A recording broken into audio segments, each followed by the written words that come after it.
So early in the new production method of this channel, I had a video out on the idea of the anti-library, which is having way more books than you will ever read as a reminder of what you don't know. And I mentioned that there were 3 books that I acquired specifically to remind me of what I don't know.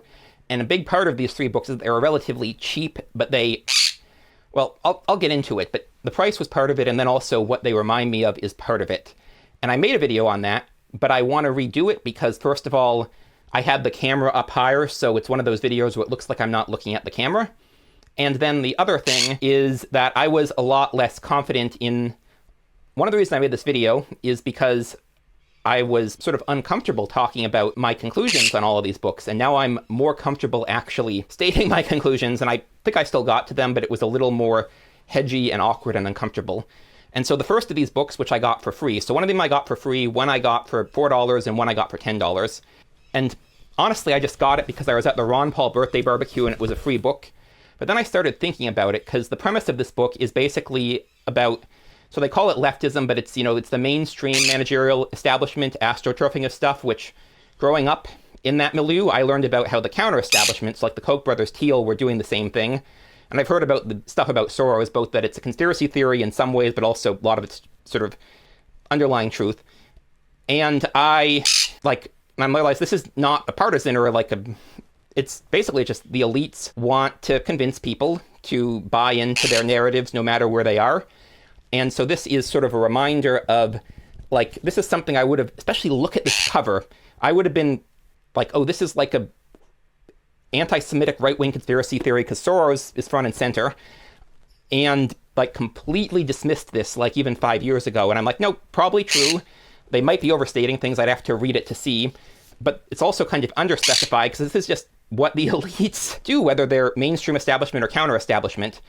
And also, going to the Ron Paul barbecue is putting myself outside my comfort zone because, as I have mentioned before, I am not really a mainstream libertarian. I don't come from sort of the assumption of, okay, we have these natural liberties that it's a horrific violation of God's law or whatever to violate. I come to the position because I have realized social engineering doesn't work. And most of my adult life, I was basically a neoliberal, whereas some social engineering works, but be skeptical of it. And then I became full-on libertarian sort of gradually from 2018 until a couple of years ago. But I come to it from a different place, and it's can still find common ground with these people, even if we're starting from a different place. So I don't even know if I'm articulating it right, but it was a little bit getting outside my comfort zone to get there, getting outside my comfort zone to look at the book. And then I was like, they're probably right. They're just under-specifying their focus because you have the same thing with the counter-establishment. And with both of them, what they agree on is a lot wider and more important than what they disagree on. And what they agree on is the stuff that is most of the obstacles to most of us to living our lives. And then the second book, I got this one for $4 on Amazon. The cover is beautiful. And if I'd gotten it 10 years ago, no question I would have read it. But I'm sort of at the point now where I think race is basically a special instance of power dynamics that happens to be particularly visible. But there's still really no inherent difference between race and class aside from that visibility.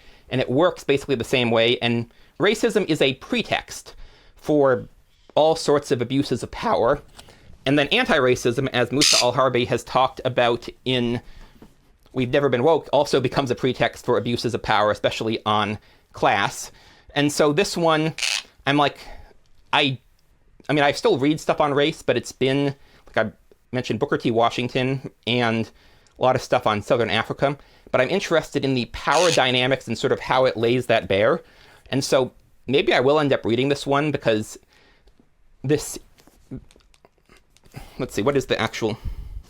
Yeah, I might end up reading this one because he might actually sort of agree on some metrics with what I'm saying, but also challenge them on others, which is often the best kind of book to read. But I got this book because it was $4 on Amazon. I found the cover attractive, and then I put it in a prominent place. Originally, because I liked the cover, then I'm like, this is a good reminder at the time of just things that seem salient now I might then decide I don't want to read. 10 years ago, I would have certainly read this. But now I'm sort of thinking, I might actually end up reading this because even though I think race is a specialized instance of power, it still is interesting to read different perspectives, although it's not a high priority.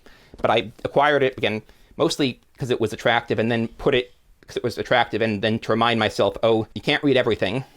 and that my position on race had sort of become, oh, it's a specialized instance of the same power stuff. And then the final book on here that I got for $10 is Robert Greene's The Laws of Nature. And so I tried reading 48 Laws of Power, and it was really off-putting to me, the very instrumental, transactional approach. And I've heard people say Mastery is good, so I've got that one. I haven't read it. And then this one, kind of attractive book. It was $10, but the main thing is Robert Greene has interests in a lot of the same things as I do, and he's become a very successful writer. And so I got this to remind myself, like, I could probably do not exactly what he's doing, because A, that niche is filled, and B, he is willing to make a more transactional, instrumental argument than I am. But I could probably pull off something similar if I wanted to. And so this is the third book. And so together, these three books, $14. And I have them all, or I had them all in prominent places to remind myself of these things.